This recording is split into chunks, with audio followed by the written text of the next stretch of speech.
Welcome to a Memorial Day Monday. Well, the holiday weekend brought to the theater a horror sequel that absolutely decimated the box office compared to the last year. Cruella had a strong showing at number 2, but it was the sequel to the almost silent film from a couple years ago that took the top prize.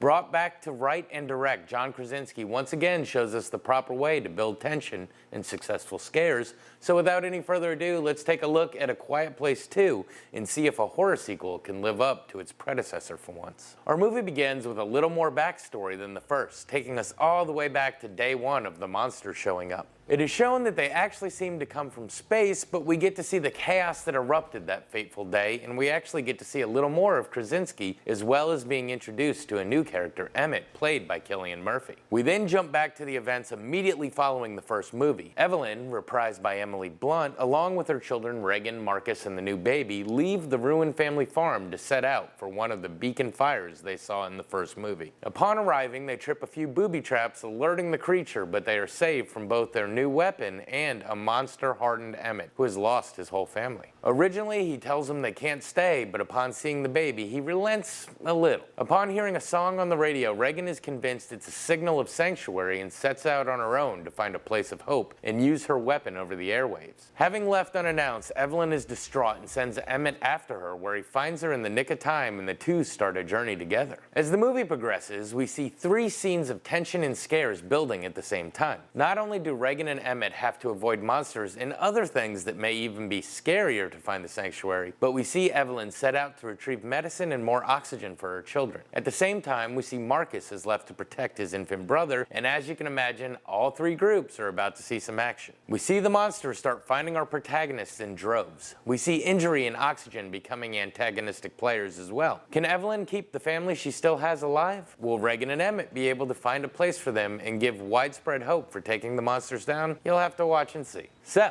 what to say about this one? Well, I had to go in skeptical. How often is there a game-changing horror movie that then is able to have a sequel that does the original justice? But I was surprisingly thrilled with the result. John Krasinski is a master of building tension and getting your heart racing. The only thing this one lacked was the novelty of the first, but that would be impossible to recreate.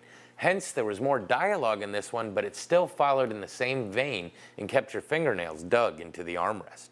Once again, there are a handful of jump scares, but they aren't ones of the cheap variety. They are often not what you would expect and get you to let your guard down for the real scares ahead.